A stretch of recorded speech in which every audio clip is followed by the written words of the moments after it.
Assalamualaikum warahmatullahi wabarakatuh. Salam sejahtera bagi kita semua. Salam semangat. Bagaimana kabar kalian semua? Pak doakan semoga kita semua selalu mendapatkan kesehatan dan keselamatan oleh Allah Subhanahu wa taala. Amin ya robbal alamin. Anak-anak kelas 5 yang hebat, pada kesempatan kali ini Pak Agung akan menjelaskan tentang pembelajaran kelas 5, tema 3, subtema 2, pembelajaran 3. Sebelum kita mulai pembelajaran ini, marilah kita berdoa terlebih dahulu menurut keyakinan kita masing-masing. Berdoa dimulai. Selesai. Pemetaan kompetensi dasar tema 3, subtema 2, pembelajaran 3 terdiri dari PPKN, IPS, dan Bahasa Indonesia. Tujuan pembelajaran kita kali ini yaitu yang pertama, dengan video pembelajaran serta mengamati gambar, siswa dapat memahami dan mengetahui aktivitas masyarakat sekitar dalam upaya pembangunan sosial budaya. 2. Dengan video pembelajaran siswa dapat mengamati lingkungan sekitar. Siswa membuat laporan hasil pengamatan tentang kegiatan masyarakat sekitar dalam upaya pembangunan sosial budaya. Yang ketiga, dengan video pembelajaran melakukan wawancara, siswa menceritakan keanekaragaman adat istiadat di lingkungan sekitar. 4. Berdasarkan iklan media elektronik yang disediakan, siswa menentukan ciri-ciri bahasa iklan. Baik anak-anak, apakah kalian sudah siap untuk menerima materi hari ini dari Pak Agung? Jika kalian sudah siap, mari kita belajar bersama-sama dan menyaksikan penjelasan Pak Agung berikut ini. Anak-anak, mari kita perhatikan tayangan berikut ini.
Nah, kalian perhatikan di situ ada gambar anak-anak, suasana pasar selalu ramai oleh penjual dan pembeli. Kalian bisa lihat pada tampilan gambar tersebut ada pembeli dan juga ada penjual. Apa sajakah yang dapat kamu temui di pasar? Di pasar kita akan menemui penjual, pedagang, dan barang dagangan. Pada pelajaran tema 3 subtema 1 pembelajaran 4 yang lalu kita pernah belajar tentang pendistribusian barang dari petani sampai ke pasar dan bisa sampai dikonsumsi oleh kita di rumah. Nah, masih ingatkah kamu bagaimana sayur dan buah dapat sampai ke rumah kita?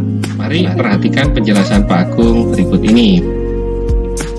Sayuran dan buah ditanam oleh petani. Petani adalah produsen atau penghasil tanaman sayur dan buah. Sedangkan penjual di pasar disebut distributor. Untuk lebih jelasnya, perhatikan di sini anak-anak. Nah, di sini ada untuk petani yang pertama mengolah lingkungan sawah supaya bisa ditanami sayuran. Kemudian petani memproduksi tanaman sayuran di sawah dan ladang. Setelah itu, petani menjual hasil panennya ke pedagang atau ke pasar. Kemudian, pedagang mendistribusikan sayuran dari petani ke pasar. Lalu, di pasar, pedagang keliling membeli sayuran untuk dijual lagi. Sampai akhirnya sayuran kita konsumsi yang dibeli dari pedagang keliling. Itu tadi adalah peta pikiran bagaimana petani mengolah lingkungan di sawah supaya ditanami sayuran sampai sayuran itu bisa kita konsumsi dan kita beli dari pedagang keliling. Aktivitas apa saja yang dapat ditemukan di pasar? Aktivitas yang ada di pasar adalah transaksi atau jual beli antara pedagang dengan pembeli. Siapa saja yang terlibat dalam kegiatan di pasar? Yaitu orang yang terlibat dalam kegiatan di pasar adalah produsen, pedagang besar atau distributor utama, pedagang kecil hingga pembeli atau yang disebut dengan konsumen. Nah, di sini ada anak-anak contoh aktivitas yang ada di pasar. Jenis aktivitas yaitu yang pertama jual beli, kemudian yang kedua tawar menawar, yang ketiga melihat barang dagangan, kemudian yang keempat bertatap muka. Itu tadi adalah jenis aktivitas yang ada di pasar. Kemudian pelaku aktivitasnya yaitu pedagang dan pembeli. Sekarang ayo bacalah teks bacaan di bawah ini. Semua aktivitas yang menggabungkan aspek sosial dan ekonomi yang dimaksudkan untuk meningkatkan taraf hidup atau kesejahteraan sosial disebut pembangunan sosial. Kesejahteraan sosial tidak hanya berkenaan dengan terpenuhinya kebutuhan material, tetapi juga spiritual. Dengan demikian, memungkinkan semua warga negara untuk mengembangkan dirinya.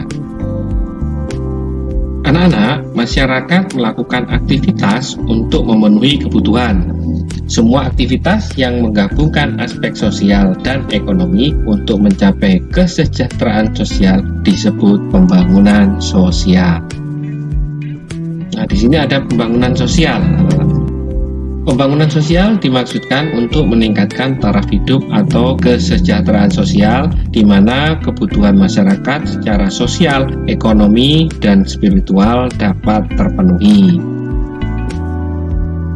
Nah, perhatikan anak-anak, bidang pembangunan sosial terdiri dari taraf hidup masyarakat. Apa saja itu? Nah, di sini dijelaskan taraf hidup masyarakat yaitu pelatihan tenaga kerja, penyuluhan kewirausahaan, dan pembukaan lapangan pekerjaan. Kemudian yang kedua di sini ketertiban dan keamanan. Di sini dijelaskan yaitu antara lain pelaksanaan siskamling. Contohnya ya, penyuluhan tentang keamanan dan ketertiban masyarakat. Kemudian yang ketiga di sini kesehatan. Contohnya yaitu mendirikan posyandu, kemudian membersihkan lingkungan. Yang keempat yaitu pendidikan. Contohnya menerapkan program jam belajar masyarakat, pendidikan taman baca. Yang terakhir di sini yang kelima adalah kerohanian. Contohnya melaksanakan ibadah bersama dan peringatan hari besar agama. Ini adalah bidang pembangunan sosial yang terdiri dari taraf hidup masyarakat, ketertiban dan keamanan, kesehatan, pendidikan, dan kerohanian. Perbedaan apa sajakah yang dapat kamu temukan di pasar? Perbedaan dapat ditemukan di pasar adalah pedagang yang memiliki barang dagangan yang berbeda-beda. Kedua, pembeli juga membeli barang dengan jenis yang berbeda. Kemudian ada pertanyaan lagi anak-anak, apakah orang-orang yang beraktivitas tersebut memiliki kebiasaan yang sama? Jelaskan. Nah, yang pertama, setiap orang yang beraktivitas di pasar memiliki kebiasaan yang berbeda. Setiap pedagang menjual barang berbeda dengan jenis konsumen yang berbeda juga. Berikutnya di sini, yang kedua, konsumen juga memiliki kebutuhan berbeda sehingga setiap orang yang belanja di pasar akan mencari kebutuhan yang sesuai dengan mereka. Adat istiadat, kebiasaan yang mengikat masyarakat dan berlangsung dalam jangka waktu cukup lama dikenal dengan adat istiadat. Adat istiadat merupakan kebiasaan sosial yang sejak lama ada di dalam masyarakat dan bertujuan mengatur tata tertib dalam masyarakat tersebut. Adat istiadat setiap kelompok masyarakat bisa sama atau berbeda satu dengan lainnya. Contohnya saja, adat istiadat masyarakat Osing di Banyuwangi yang merupakan perpaduan antara budaya Jawa, Madura, dan Bali. Kemudian adat istiadat masyarakat desa di Jawa Timur dan Jawa Tengah yang ternyata memiliki persamaan. Salah satu persamaannya bahwa mereka memiliki ikatan yang berdasarkan pada persahabatan. Adat istiadat merupakan kebiasaan sosial yang sejak lama ada di dalam masyarakat dan bertujuan mengatur tata tertib dalam masyarakat tersebut. Beberapa adat istiadat di Indonesia. Nah, kalian saksikan tampilan tentang adat istiadat yang ada di Indonesia. Selamat menyaksikan.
Berikut 5 adat istiadat yang berada di setiap kelompok masyarakat di Indonesia.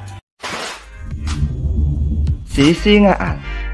Sisingaan merupakan tradisi mengarak anak sehari sebelum dikhitan dengan menggunakan tandu singa.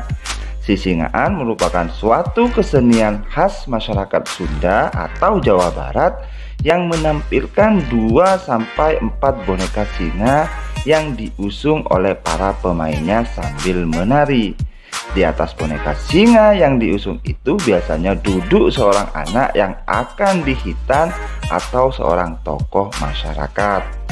Kesenian sisingaan ini umumnya ditampilkan pada siang hari dengan berkeliling kampung pada saat ada acara hitanan, menyambut tamu agung, pelantikan kepala desa, perayaan hari kemerdekaan, dan lain sebagainya.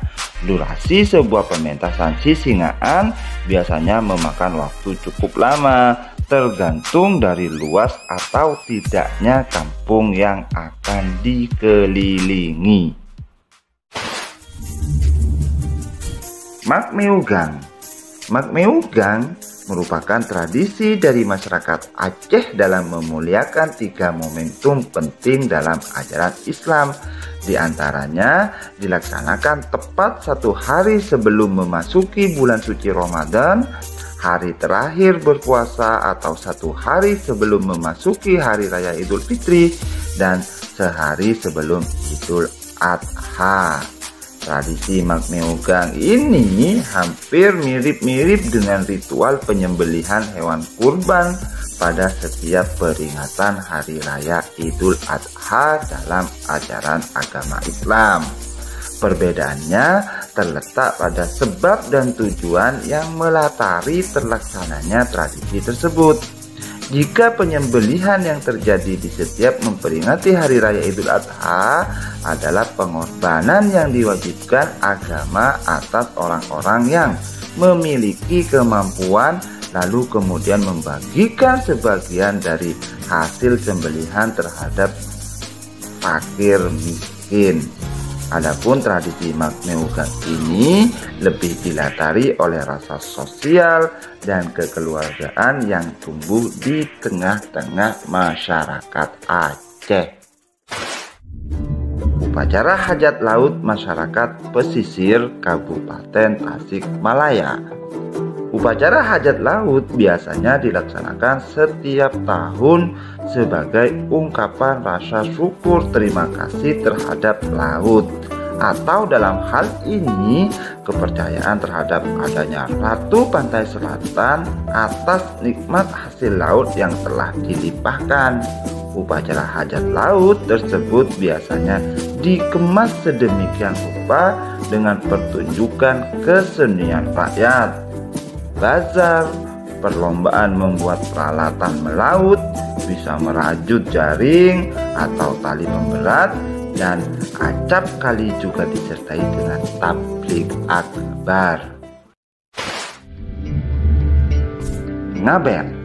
Ngaben adalah sebuah upacara pembakaran jasad yang dilakukan oleh umat Hindu di Bali.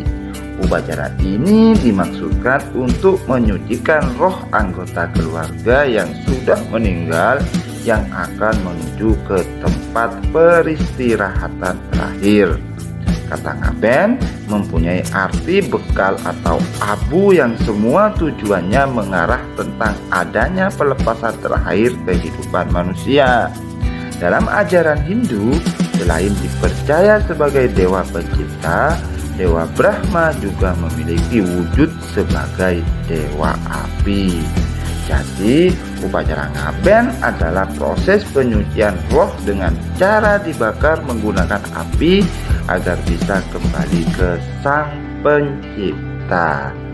Api yang membakar dipercaya sebagai penjelmaan Dewa Brahma yang bisa membakar semua kotoran yang melekat pada jasad dan roh yang telah meninggal. Upacara ngaben akan dimulai dengan arak-arakan dari para keluarga. Masing-masing keluarga membawa foto mendiang atau jasad yang akan diaben. Bunyi gamelan Bali ikut mengiringi rombongan sampai ke lokasi ngaben. Setelah jasad diaben atau dibakar, sisa abu dari pembakaran jasad dimasukkan ke dalam buah kelapa gading untuk kemudian dilarung ke laut atau sungai yang dianggap suci. Mumi suku Toraja. Tradisi mumi atau pengawetan jenazah telah dikenal lama oleh suku Toraja di Sulawesi Selatan, tepatnya di Kabupaten Toraja Utara. Mereka mengawetkan jasad tersebut dengan memberi ramuan khusus yang membuat jasad itu tidak akan membusuk. Setelah jenazah itu mengering, kemudian disimpan di sebuah liang yang berada di perbukitan batu. Suku Toraja mengenal sebuah upacara bernama Mak Nene, yaitu ritual membersihkan leluhur yang telah berusia puluhan hingga ratusan tahun. Baju si mumi biasanya akan diganti dengan yang baru, lalu diarak keliling desa. Nah, sudah paham kan adik-adik? Adat istiadat tersebut hanya sebagian saja di antara banyak adat istiadat yang ada di Indonesia. Dan sekarang ayo cari tahu kira-kira adat istiadat di daerahmu apa ya? Lakukan wawancara sederhana ke beberapa orang, semisal temanmu, orang tuamu, atau kakak-kakak yang ada di daerahmu. Sampai di sini dulu ya videonya. Adat istiadat tersebut menggambarkan keragaman suku dan budaya di Indonesia. dalam pelaksanaan upacara adat tersebut terjalin kerjasama yang baik antara warga masyarakat yang didasarkan pada persahabatan. Nah, coba kalian perhatikan iklan berikut dengan seksama. Di sini ada kalimat iklan, hidup rukun, cermin budaya bangsa Indonesia. Nah, kira-kira di sini termasuk iklan media cetak apa media elektronik ya anak-anak? Ya, di sini termasuk iklan media cetak. Berikutnya kita akan belajar tentang perbedaan iklan media cetak dan media elektronik. Iklan media cetak yang di sini perhatikan, iklan media cetak, iklan disampaikan secara tertulis. Iklan dapat dibaca kapan saja, bahasa yang digunakan formal. Sedangkan iklan media elektronik yaitu iklan disampaikan secara lisan melalui suara atau video. Kemudian iklan hanya ditampilkan dalam waktu singkat. Yang terakhir, bahasa yang digunakan dapat formal atau non-formal.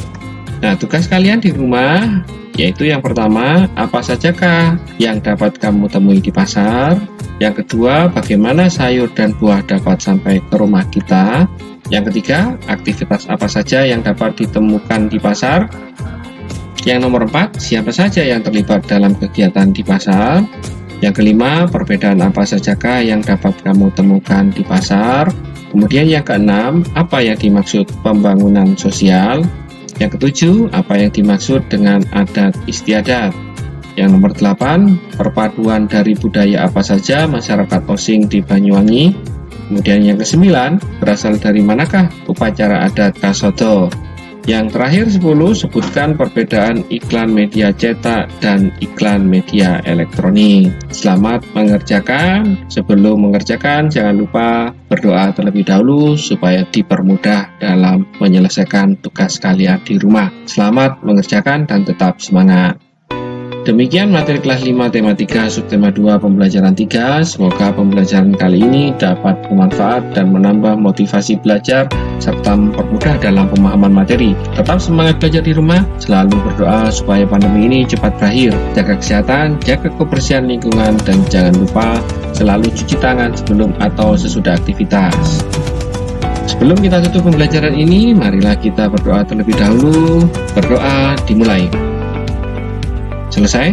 Terima kasih sudah menyaksikan video pembelajaran ini. Sampai berjumpa lagi pada materi selanjutnya. Wassalamualaikum warahmatullahi wabarakatuh.